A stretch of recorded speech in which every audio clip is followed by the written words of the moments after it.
Alright, so this video is going to be something just a little bit different. As you can see, Kate's not here. It's not because she's gone or anything, or that she's done doing videos. It's just simply because this is a video that is more suited to me only, because I know more about this book than she does. And that is why you should read The Hobbit. So I'm going to just kind of talk about some of the things about The Hobbit that make it so special, and why I feel like everybody should read The Hobbit at some point in time. I'm sure there will be more where it's just me or just Kate doing a video, but this is the first one of those. So anyways, let's get going. So to start out, of course, I have my copy of The Hobbit, my edition of The Hobbit. I think to start off, I'm just gonna give some facts about this book. The full title of this book is The Hobbit, or There and Back Again. It was written by j.r.r. Tolkien, whose initial, the j.r.r. stand for John Ronald Reuel Tolkien. It was written in 1932 and published in 1937. When this story was written, Tolkien wrote it as basically like a bedtime story, where you could tell a chapter of it to your children every night before bed type thing. So it was a children's story, and it was like a bedtime story in that sense. So far it has sold over 100 million copies, which is a lot. Also, when it was originally published, it was not really received extremely well. Like, not that people disliked it or anything, just that it didn't get the instant notoriety, the instant fame revolving around this book. It was just kind of a, okay, it's a book. So that's just some interesting facts about The Hobbit to me. I guess Tolkien's full name isn't really specifically about The Hobbit, but still, anyways. So I split this into 3 points, and those 3 points as to why you should read The Hobbit is that it's a classic and a great piece of literature. It is a great story, and the world building and characters are amazing. And then the third point is the legacy of The Hobbit. So kind of what makes it so famous and why it's so famous today, and the effect that it's had on the world. So, point 1, it's a classic and a great piece of literature. As I mentioned above, it was written in 1932, and that means that it's 88 years old. Age doesn't necessarily mean something is a classic, but in this case, it just happens to be fairly old and a classic. So, I Googled, I used dictionary.com, so it's not like the most reputable dictionary in the world or anything like that, but I just wanted a definition for what classic means in this sense, and the definition that I came up with is an author or literary work of the first rank, especially one of demonstrably enduring quality. I think if you have read this book, you know that that definition fits it extremely well. This is absolutely a literary work, and the phrase, especially one of demonstrable enduring quality, it basically sums it up perfectly. There's a reason why there's been over 100 million copies sold of this book, and why people all over the world continue to go back to read it for the first time, or reread it for who knows how manyth time.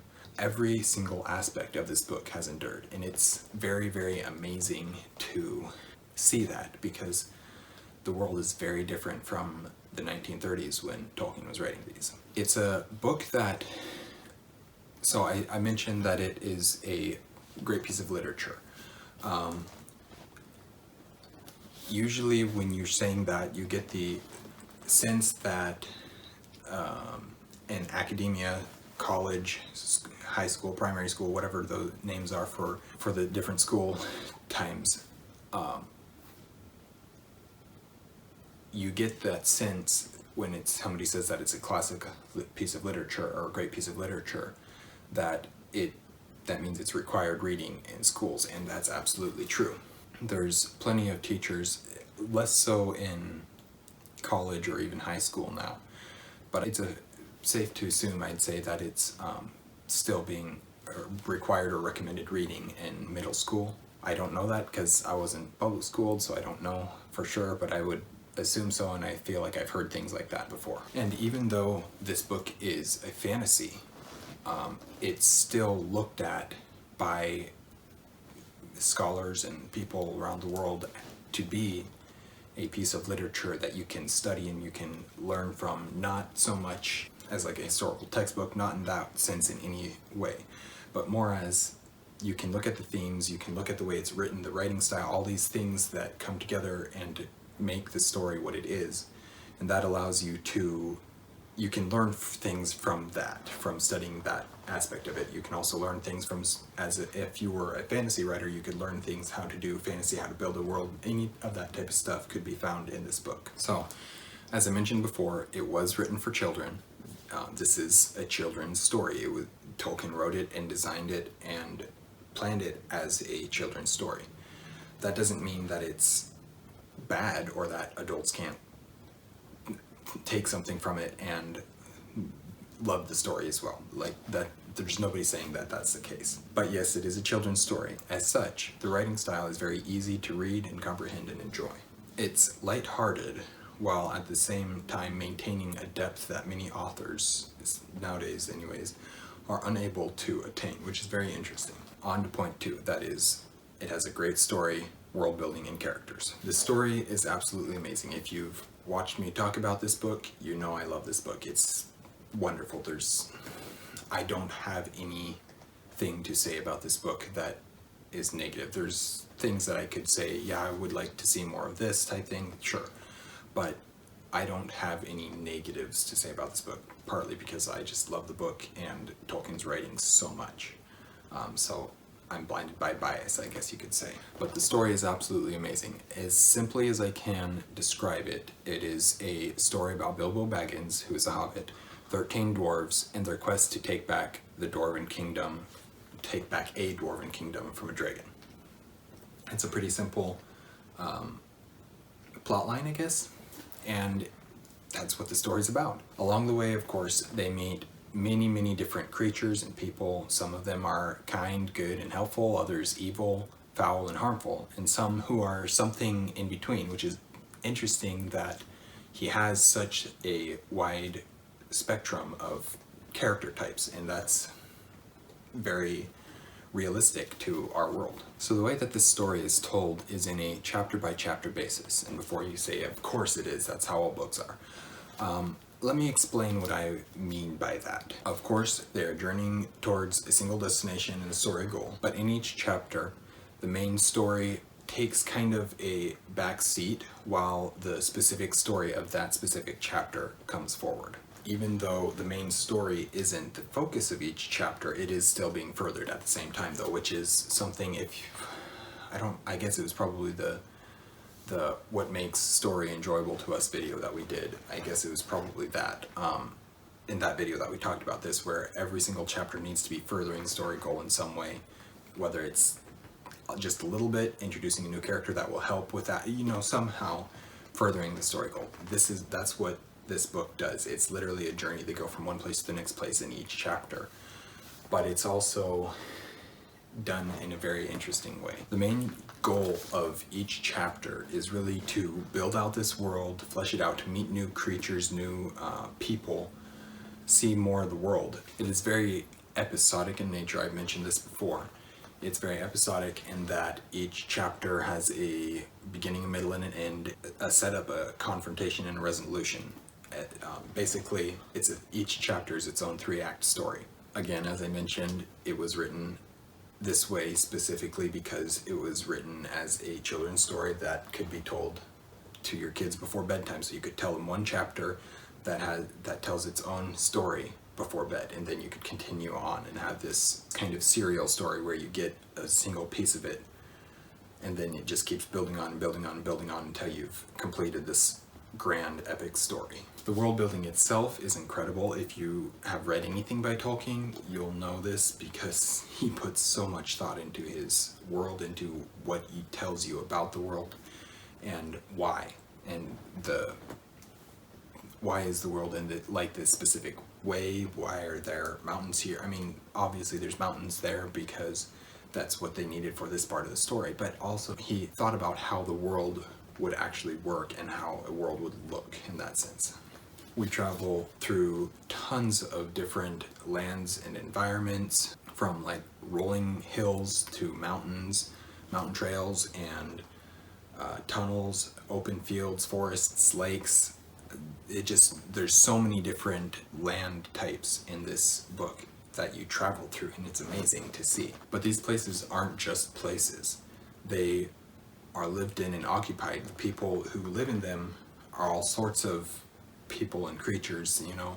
You meet elves, you meet orcs, you meet giant spiders. There's all these different types of things that come in to play and make the world feel lived in and realistic. I mean, of course, the creatures are often mythical or fantastical, but that doesn't mean that they don't feel realistic in as realistic of a sense as they can for a fantasy. Dragons don't really exist in the way that we view them as fantasy creatures. They don't really exist in that same way on Earth. So there's, of course, that type of thing, but they are still portrayed in a way that makes you believe that they could be real. And that's amazing that he was able to do that. And really that any fantasy author who tries can do that. And then of course there's the characters. Each of the 15 main characters we see are very interesting. They each have their own unique personality. Of course, you focus in on Bilbo Baggins. He's the main character of the story. He's the one that the story is written about. That's why it's called The Hobbit, because Bilbo Baggins is a hobbit, and the specific hobbit that it's talking about in this book. So while we only follow Bilbo, we get to see through his interactions the personalities of these other 13 dwarves and Gandalf the wizard. But they're all fully developed characters with rich histories as well as room for growth, which is very necessary for a story. And even though we don't necessarily follow the other 13 dwarves or the wizard, by looking through Bilbo's eyes and seeing his adventures and seeing what he has to do and seeing how they interact with Bilbo, we do see the other characters grow. But not only the characters, we also see ourselves grow through the stories. We grow attached to these characters, we grow to love them, and we feel the pain that they feel, and the joy and the happiness and all the different emotions that they feel, we also feel because we've become so attached to these characters. And I would say by the end of the story, we have grown to know Bilbo so well that we feel like he's an actual friend that we have known for many years, which is something that I think a lot of authors strive for, but oftentimes are unable to achieve that type of character. Alright, so the last point is the legacy of The Hobbit. This last point really ties both the previous points together, as well as draws in another book by Tolkien, which is The Lord of the Rings. So The Hobbit is the direct prequel, or I should say The Lord of the Rings is the direct sequel to The Hobbit. The Lord of the Rings, when it was written, it was originally written as a sequel to The Hobbit, but then as he was writing it, it became so much more than just a sequel. It allows you to enter the world, enter Tolkien's world, which Middle-earth, Arda, whatever you want to call it. He has multiple different names that he uses for it. So The Hobbit allows you to enter that world, to get to know and understand and love the world before delving into its greater, deeper works like The Lord of the Rings or The Silmarillion or The Children of Húrin or any of his other works. Specifically, Lord of the Rings is his most well-known for sure. Because of the world building, the depth of character, the themes, the story, the writing style, the classicity, if you will, of this work, it has been an inspiration to many authors and was groundbreaking in terms of the fantasy genre even. Of course, of the two, meaning The Hobbit or The Lord of the Rings. The Lord of the Rings was received much better when it was first published, but without The Hobbit, The Lord of the Rings wouldn't exist in the way it wouldn't be the same for sure if it even existed at all. So this is a little bit going away from The Hobbit specifically, but still kind of along that same vein as the legacy of The Hobbit, because it was his first foray into Middle-earth, and that is that Tolkien is known as the father of modern fantasy. His works, The Hobbit and The Lord of the Rings, basically started a genre and an era of books that have become one of the biggest and most loved today. I mean, you look at Brandon Sanderson, you look at j.r.r. Martin, you look at any number of other authors, famous authors, and you realize, oh, these authors took inspiration from Tolkien. They saw that he could do that. I mean, even C.S. Lewis, who was a contemporary, meaning he lived in the same time and was even friends with Tolkien, he took inspiration for the Chronicles of Narnia from Tolkien. So without Tolkien, those authors they may not even be authors, because Tolkien's work was so influential in creating this fantasy genre, which has become huge, and there's so many different stories, so many different aspects, so many different subgenres within this greater genre of fantasy or science fiction and fantasy, as is kind of the genre, the great genre type thing, because they're very science fiction and fantasy crossover in so much of the time and are so similar in many, many ways. If you want to learn more about how the fantasy genre has changed, I recommend Daniel Green's channel. Of course, he's a far bigger booktuber than we are, but he's done some amazing video essays on what the fantasy genre is, what it's changing to be, all these types of things. So I'll have his channel linked in the description down below, but he's amazing at what he does, and his insights into what the fantasy genre is amazing. Back to what I was saying, the fact that a fantasy book, a genre that is even still sometimes considered lesser because it's not real or whatever, because it could be viewed as the literary giant that it is incredible. I mean, The Hobbit is one of the most well-known and well-loved stories in the world. I mean, Lord of the Rings is just as well-known and well-loved, but The Hobbit can reach those younger audiences in ways that the Lord of the Rings can't, just because the Lord of the Rings is so much deeper. And that's not saying that The Hobbit is shallow by any means. It's not. There's very, very deep themes in The Hobbit, but the Lord of the Rings is deeper still. And that all this stuff stemmed from The Hobbit, stemmed from Tolkien's experiences, his life. He's a very incredible author, a very incredible man who did a lot, and being able to learn more about him through what he wrote, through his books, his stories, whatever it is very, very amazing and very fun for me to do. It's not really a secret that he's probably my favorite author, and I don't generally have favorites, so that's really saying something. I don't know that this will convince anybody to read this book, and it's highly likely that anybody who's watching this has already read it. But if you haven't watched it, or if you haven't read The Hobbit, I strongly recommend that you do.